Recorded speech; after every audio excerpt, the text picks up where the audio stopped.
Primeiramente a Deus e ao Juninho, a teve me indicando para cá, esse companheiro, líder. Glória a Jesus. Deus continue abençoando a tua casa, a tua família e aos demais, ao ministério, ao pastor desta igreja. E eu quero lhe convidar para abrir a sua Bíblia e ler comigo o tema que nos foi proposto nesta noite. No capítulo 5, verso de número 10, da primeira carta do apóstolo Pedro. Glória a Jesus. Vamos continuar no mesmo espírito de adoração para a glória de Deus. Glória a Jesus. Todos acharam? Amém. Leamos. E o Deus de toda a graça, que em Cristo Jesus vos chamou à sua eterna glória, depois de haverdes padecido por um pouco, Ele mesmo vos aperfeiçoará, confirmará, fortificará e fortalecerá. Quem pode repetir comigo? Ele mesmo vos aperfeiçoará, confirmará, fortificará e fortalecerá. Curve a sua cabeça e ore comigo no nome de Jesus. Senhor meu Deus e Pai, estamos diante, Senhor, da tua presença nessa noite, exaltando e bendizendo ao teu nome. Senhor, o homem não tem nada se o céu não lhe for concedido. Abre a porta da palavra, glorifica o teu nome neste lugar. Fica à vontade para adorar, para batizar, para renovar. Fica à vontade, Senhor, todo neste lugar. É o que te pedimos, em nome de Jesus. Sentirão glórias. Queridos, quando nós leamos esse texto, esse versículo, que o apóstolo Pedro ele faz questão de nos exortar, e nos capítulos anteriores ele demonstra que nós devemos tão somente perseverar, mesmo em meio às dificuldades. Eu começo a entender que quando Pedro ele nos fala sobre o Deus de toda a graça, eu começo a entender que não há chamado sem graça. Glória a Jesus. Há chamado porque houve graça. E o que é graça? Graça é favor não merecido. Aquilo que eu e você não merecia. É o que Deus ele fez. Sendo assim, nós vamos compreender que Deus ele traz a sua graça para fazer com que a pessoa chamada ela venha ser capacitada para o seu trabalho, para a sua obra. Se não, vejamos Gênesis capítulo 6, verso 8 diz: porém Noé achou graça diante de Deus. Ora, era uma geração corrupta. Deus agora pensa e se arrepende consigo de ter feito o homem. E ele diz: destruirei o homem da face da terra, porquanto ele é mau, e não contenderá para sempre o meu espírito com o homem, porquanto os seus dias serão 120 anos. E assim Deus ele começa a ter um plano de destruir a humanidade, mandando um dilúvio. Porém, Noé achou graça diante de Deus, quando em meio a uma geração corrupta, em meio a uma geração que não queria saber de Deus, Deus traz uma graça sobre a vida de um homem chamado Noé. A graça de Deus, o favor não merecido, alcança a vida daquele homem. chamado para quê? Para fazer um projeto. E qual era o projeto? Uma arca. E esta arca, ele tinha os seus compartimentos. Tinha o primeiro andar, o segundo e os terceiros andar. E eu quero te convidar para hoje é que não ficar só no primeiro andar, mas ir ao terceiro andar, que é o andar celestial, ao trono da graça de Deus. Porque sem graça, meu irmão, sem graça, minha irmã, a nossa vida ela é seca, ela é vã, ela é vazia, não tem graça, não tem propósito, não tem chamado. Se não, vejamos em Tito capítulo 2, verso 11: porquanto a graça de Deus se manifestou salvadora a todos os homens. Sem a graça de Deus, Noé e a sua família não teria sido salvo. Então, primeiro Deus ele derrama a sua graça, o seu favor não merecido. Ainda em Gálatas, o apóstolo Paulo vai escrever no seu capítulo 1 e o verso 15 o seguinte: mas Deus que me escolheu desde o ventre da minha mãe, antes ainda do meu nascimento, e em sua graça chamou-me para servi-lo, e ele ficou feliz. Observe que ao entregar uma graça para a vida de alguém, Deus ele traz na sua onisciência ou presciência um chamado para o apóstolo Paulo, trazendo assim, pela graça dele, antes mesmo de ele nascer, ele o separou e ele se agradou disso. Lembrou-me bem de quando na passagem está escrito do profeta Jeremias, ele vai dizer: ainda antes que te formaste no ventre, eu te conheci e te dei as nações por profeta. Então a graça de Deus ela vai ao meu e ao teu encontro. Quando eu e você estava perdido, estava sozinho, estava desgarrado, estava em uma situação muitas das vezes suja, aonde ninguém dava um centavo, a graça dele te alcançou,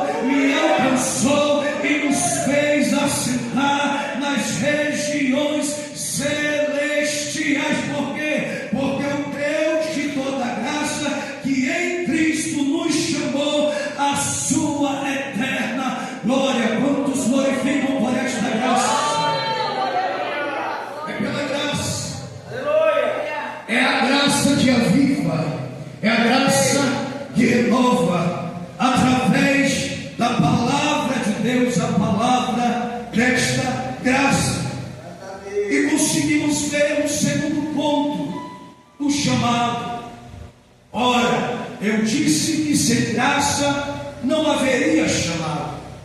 Pois bem, Deus derramando a sua graça, ele otorga assim o chamado para servi-lo, o chamado para a glória, o chamado para as moradas celestiais. E guarda esta promessa nesta noite. Aleluia. O chamado para morar no céu. Mas o chamado também que Pedro me faz menção nesse texto é um chamado para servir a Deus. E o chamado ele requer sofrimento. A palavra do Senhor nos diz que Deus ele dá um chamado ao homem chamado de Abraão. E o texto em Gênesis 12:3 vai nos dizer: abençoarei os que te abençoarem, e amaldiçoarei os que te amaldiçoarem, e em ti serão benditas todas as famílias da terra. Aleluia. O chamado de Deus na vida de Abraão, ele tem um propósito, ele aponta para Cristo.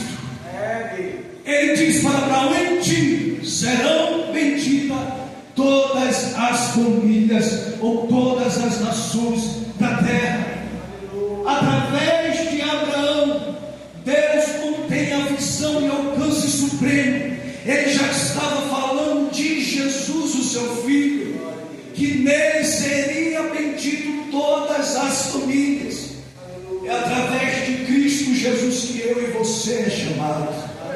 Aleluia. E o chamado de Deus, ele não é fácil, porque Deus de Abraão sai da tua terra, sai agora da tua parentela, da casa do teu pai, vai para uma terra. E Deus não quer muita conversa, ele sai, ele inicia ali com Abraão, e Abraão ele sai como um vento invisível, e aos nossos olhos é uma loucura aquilo que Deus pede, porque Deus ele vai exigir abandono, renúncia para o chamado. E todo o chamado de Deus, ele traz consigo uma vida sofrida. Se não vejamos, quem não se lembra aqui da passagem de José, um jovem de 17 anos, que agora começa a ter um dom lindo na sua vida, e esse dom era de ter sonhos, e o mesmo acompanhado consigo de interpretação. E a palavra vai nos dizer que a história era a história de Jacó. E Jacó começa a relatar a história dizendo que tem um José, 17 anos, ele começou a pastar as ovelhas do seu pai, junto com os seus irmãos.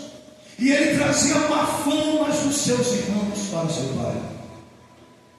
E José trazendo má fama, o irmão começa a ignorá-lo, começa a rejeitá-lo, começa a ver ali um conflito familiar.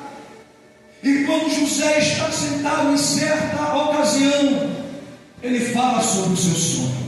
Ele fala que sonha um sonho diferente, e ele vê o sol, ele vê a lua e as estrelas reclinando diante dele.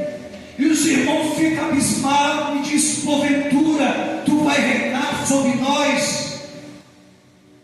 E acontece que ele tem um segundo sonho, e ele vai contar que nesse sonho ele vê os peixes se curvando e o dele ficando em pé. E os irmãos já começavam a ter uma má convivência com ele, a ponto de não conseguir falar, dialogar mais com José. E começa a dizer: olha, esse daí não é o sonhador mor, olha, lá vem o sonhador. E certa feita José, ele agora obediente ao seu pai, o pai manda ele ir atrás dos seus irmãos e trazer notícia.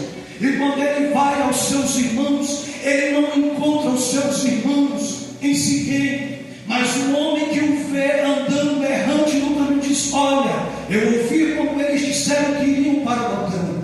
E ele caminhando vai, e quando ele está à distância, os irmãos contemplam e já começam a fazer um plano para tragar a sua vida. E começa ali a ter uma conspiração contra José.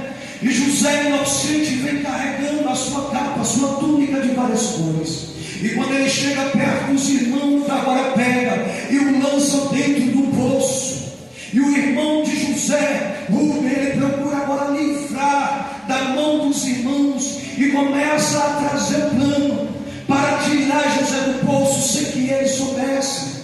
Mas o plano de Rubem é frustrado, porque Deus tinha um plano para a vida de José, que estava sendo chamado através da sua graça. Aleluia! Eu vim pregar para você nessa noite e dizer: eu não sei o poço que você está vivendo, mas vai ser do poço ao caminho ao trono, porque Deus, ele vai te tirar do poço. Aleluia! Isso para a vida de um jovem de 17 anos acarreta traumas. Para um jovem que agora está sem seu pai, sem a sua família, jogaram no poço pensando que vai ter a vida ceifada. Eles começam a falar sobre si, e vem uma caravana de israelita, e ele vem em José, e essa caravana eles estão trazendo especiaria de Gileade, e eles vão de caminho ao Egito, e José vai. Mas a palavra do Senhor vai dizer que Deus era com José. Aleluia. E quando ele chega na casa do Egito,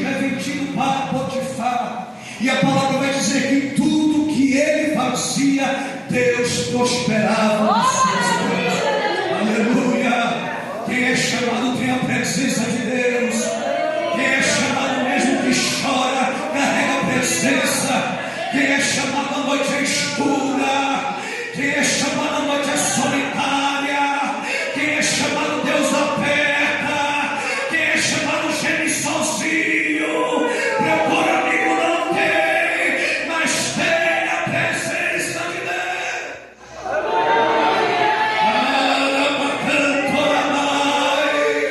Você tem um chamado nessa noite. Você foi chamado. Aleluia. Aleluia.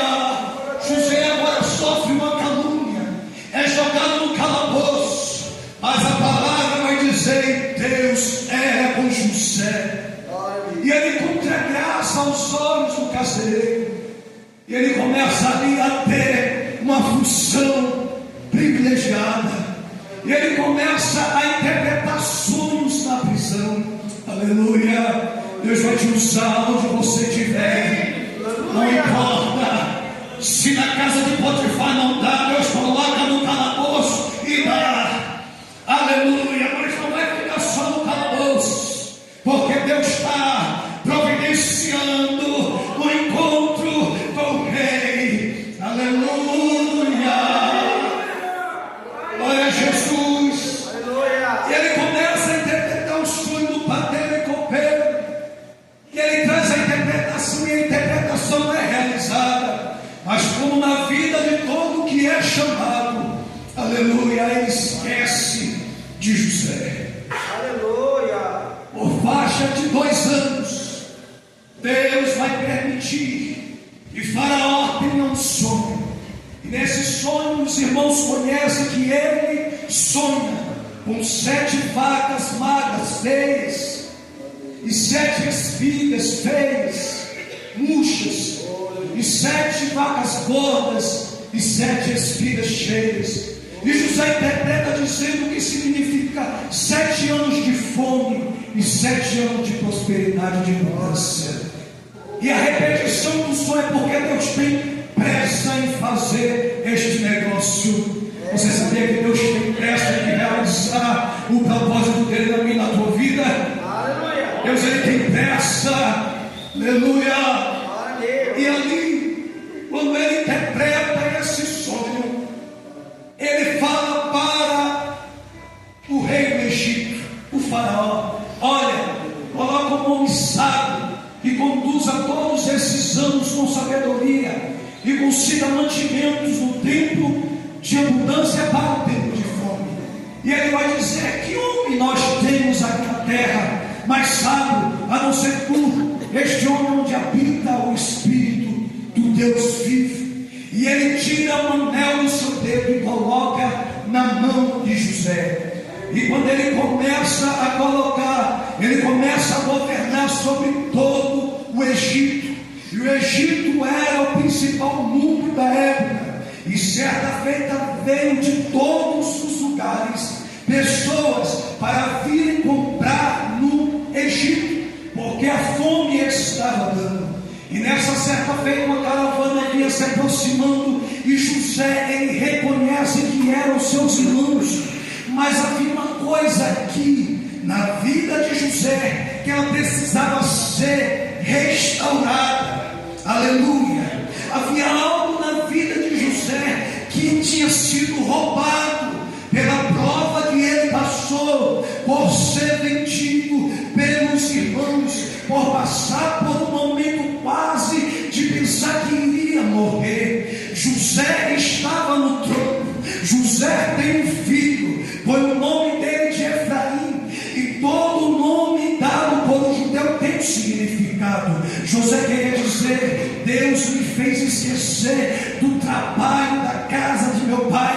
Mas opa, Deus fez esquecer o trabalho, mas não fez esquecer o trauma que ele carregava na alma. Aleluia. E José começa agora como qualquer homem natural, que é um homem, que é humano, começa a querer trazer um sentido de vingança para os seus irmãos.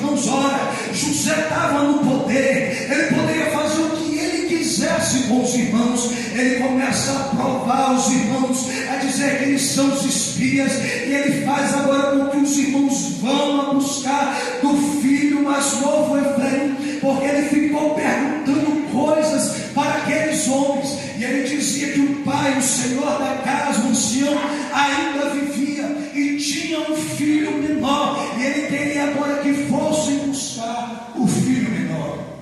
E a palavra vai nos dizer que quando eles vão de caminho, aleluia, eles chegam a Jacó. E quando eles chegam a Jacó, Jacó fica agoniado, fica desesperado. Eu já perdi um filho, e agora se eu perder esse filho, eu vou descer a sepultura com as minhas brancas, em desespero e angústia.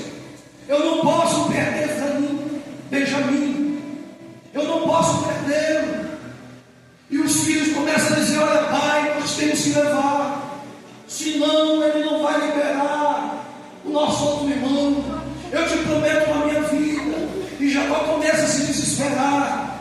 Mas em Gênesis capítulo 43 e verso 11 está escrito: então Israel seu pai disse: se é assim, então façam o seguinte: peguem o mais precioso desta terra, ponham nos sacos para o mantimento e levem consigo um presente a este homem: um pouco de bálsamo. Diga comigo: um pouco de bálsamo, um pouco de bálsamo, um pouco de mel, mirra e amêndoas. Glória a Jesus.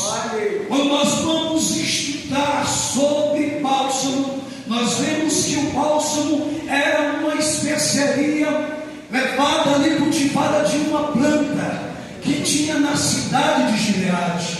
Os irmãos já ouviram falar do termo bálsamo de Gileade, porque Gileade trazia consigo esta planta, esta árvore, que era o bálsamo, aonde ela era cortada, e dali se extraía a resina para compor o bálsamo. E o bálsamo era uma especiaria curativa, curadora, uma planta medicinal, que aonde passasse a ferida, ela iria curar. Quando Jacó está dando um pouco de bálsamo do melhor da terra de Israel, ele observa o seguinte: pelo que os filhos contaram, aquele homem era um homem que tinha feridas nas almas, era um homem que tinha sofrido na sua infância, era um homem que acarretava trauma. Jacó pega e diz: leva um pouco de bálsamo, porque o bálsamo serve para curar a alma,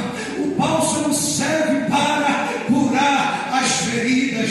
Deus está te restaurando aqui para te dizer: eu estou curando toda dor que te causaram, eu estou curando a tua alma, eu estou curando a enfermidade. Mas não fica só nisso, Deus também, através de Jacó, dá um presente. O presente era mel, para tirar a amargura da vida de José. José trazia consigo a amargura dos seus irmãos, e ser nítido quando eles conseguem provar os seus irmãos. E o que não podemos deixar é a raiz de amargura crescer nos nossos irmãos, no nosso coração contra os nossos irmãos. Aleluia. Não podemos ser amargados, mas ter o mel, o presente de Deus, para adoçar a nossa alma nessa noite. O Espírito Santo vai trazer mel para a sua vida, para adoçar os teus caminhos. Aleluia. E ele traz a mirra, e a mirra era uma especiaria que fazia-se unção. Ela já está dizendo para José: tu és profeta, eu vou te enviar uma unção, um pouco de mirra para ungir a tua alma, a tua vida. E todos sabem que a unção, ela quebranta o jugo, e jugos estão sendo quebrantados nessa noite, porque a unção de Deus paira sobre este lugar.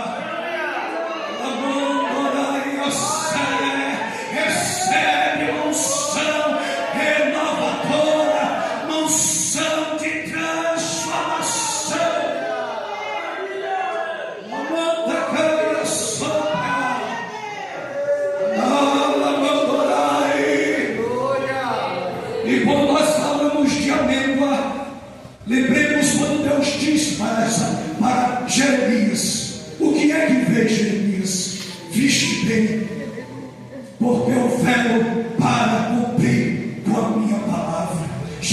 vi uma vara de amendoeira.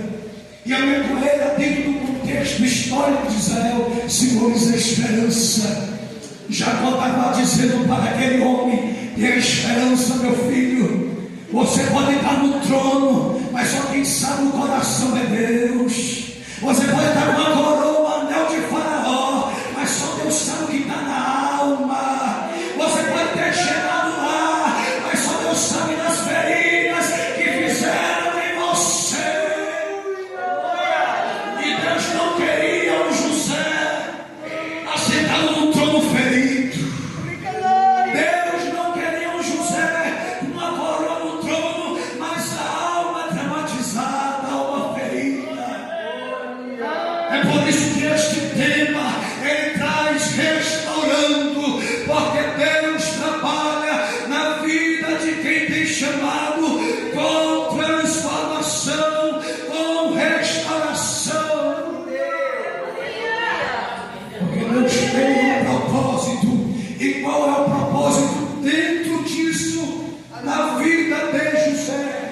Eu poderia citar outros exemplos de pessoas que sofreram, mas para adiantar, a palavra nos diz que os lemos, depois de ter sofrido um pouco, observe que falamos de sofrimento que acarretou coisas na vida de José, mas depois, pelo de sofrer por um pouco, ele mesmo vos há de aperfeiçoar.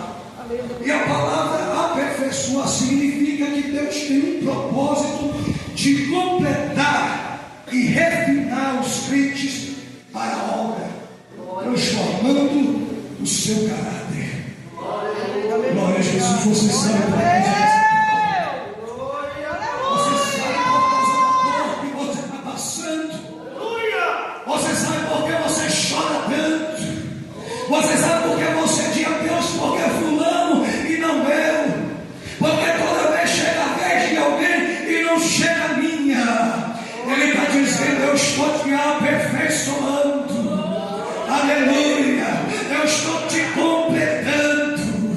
Aleluia. Ele tem que aperfeiçoar. Está escrito em Filipenses que Ele, o Deus que começou a boa obra, Ele há de aperfeiçoar a minha e a tua vida.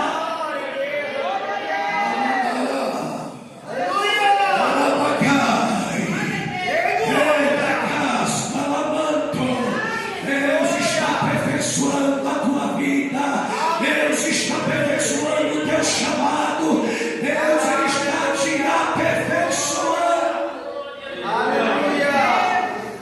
Deus se encontra com Jeremias no capítulo 18, verso 3 e diz: Jeremias, vai à casa do oleiro. Aleluia. Nisso eu quero falar do segundo ponto: confirmar. Quando ele desce à casa do oleiro, ele vê uma obra que está sendo feita e o vaso se quebra na mão do oleiro. Quantas das vezes você já não chegou quebrado, só os cacos, retalhado, aleluia, na mão, mas não sei de você se quebrou na mão do oleiro. A mão do cai, porque o problema não é quebrar, o problema não é quebrar, é onde se vai quebrar. E sorte do vaso que ele quebrou, meu pastor, na mão do oleiro. E o oleiro, ele sabe fazer a obra, ele sabe trabalhar. Quem não sabe é você. Alguém pensa que sabe alguma coisa, não sabe de nada. Oh, aleluia.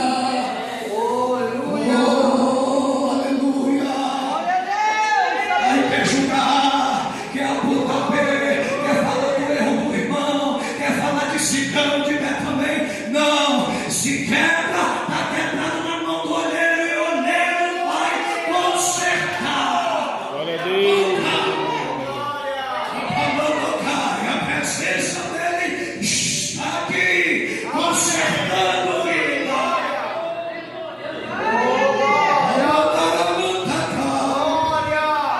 você vai ser consertado, você vai ser, e a Bíblia vai dizer que não pode pegar no mesmo barro. Eu não estava firme, a argila quebrou, não colheiro. Mas Deus quer confirmar, e confirmar refere-se à ação de firmar, garantir a fé e o comprometimento do crente diante das adversidades. Aleluia! Crente que qualquer cara feia quer deixar Jesus.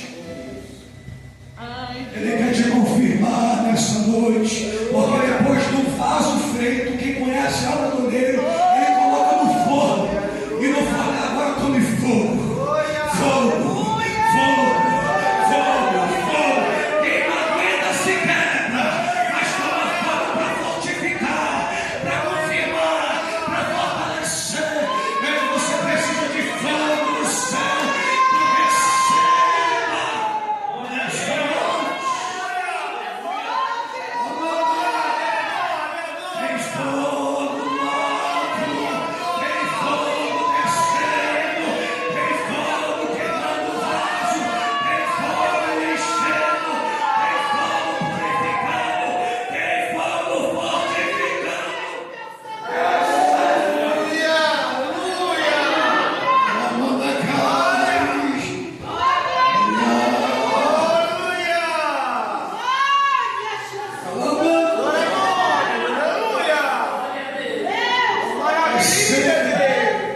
Terceiro ponto, fortalecer.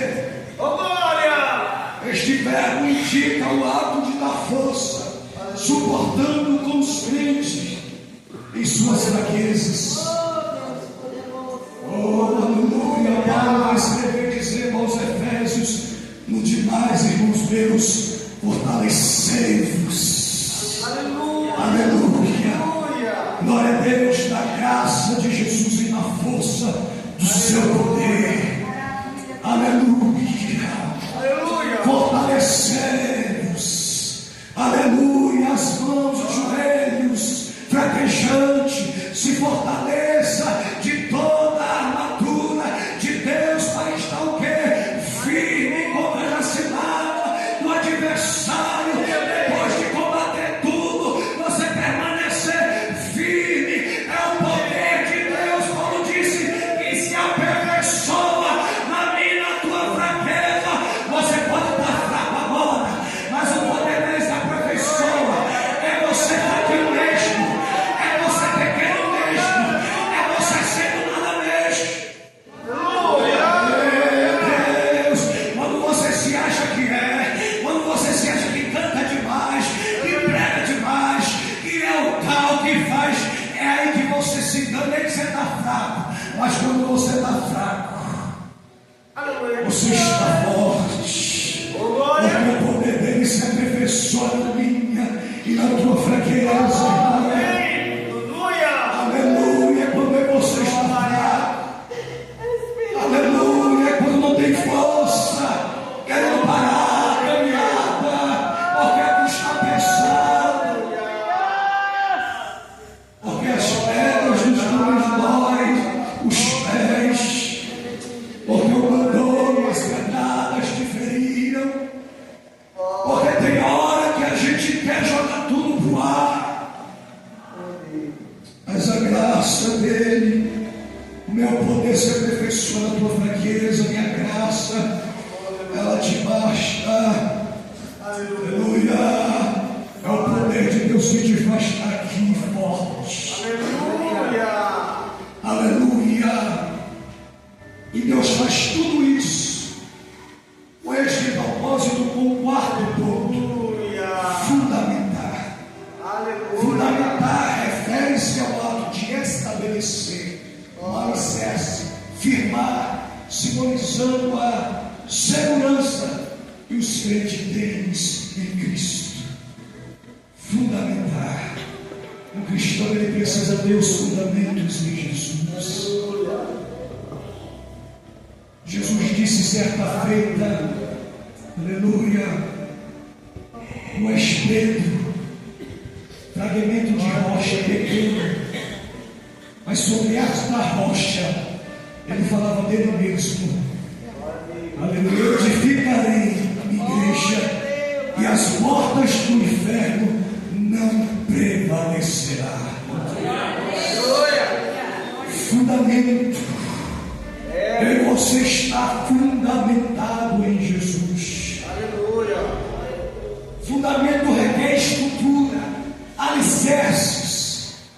Esta casa está de pé, ela tem vigas, ela tem colunas, é o alicerce, é o fundamento, a base. Senão qualquer vento derruba, qualquer coisa engana ela.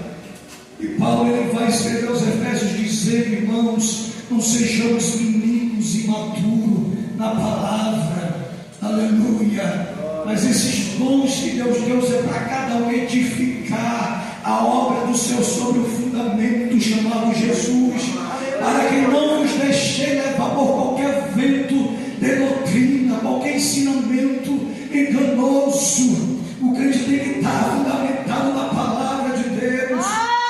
Ela que te alimenta, ela que te solidifica, ela que te estrutura, ela que estrutura o teu ministério, ela que te traz a unção. O crente, aleluia, sem base, sem alicerce, sem fundamento, ele não consegue alcançar e chegar aos propósitos extraordinários de Deus. Por quê? Porque Deus sabe que quando vir um vento vai levar ele, vai ser grande, mas ele vai fazendo o que com você? Ele vai te restaurando, ele vai te fortalecendo, ele vai te confirmando e ele vai te fundamentando para cumprir o teu chamado, para fazer algo extraordinário. Fique de pé nesta noite. Aleluia! No nome de Jesus. Eu vou derramar uma graça na tua vida por esta palavra, para te fundamentar e cumprir o teu chamado. Aleluia. Tudo isto pela palavra de Deus cura as tuas feridas, cura a tua vida esta noite. Aleluia. Eu gostaria que a irmã Tássia cantasse o louvor. Aleluia. E com este louvor e esta oração, você vai sair daqui por esta palavra renovado. Aleluia. Fortalecido, fundamentado, porque Deus tem uma obra contigo.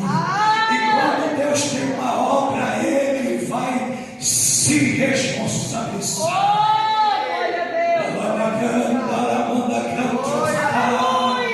Comece a adorar e receba de Deus o renovo que vem do céu, que vem do trono da graça nesta noite. Comece a entrar em espírito de adoração, porque Deus está te restaurando. Ele está restaurando a tua alma, Ele está restaurando o teu chamado, Ele está restaurando a tua vida, Ele está restaurando a tua posição, Ele está restaurando a tua família, a tua casa, os teus filhos, o teu esposo. Oh Deus.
ouvir.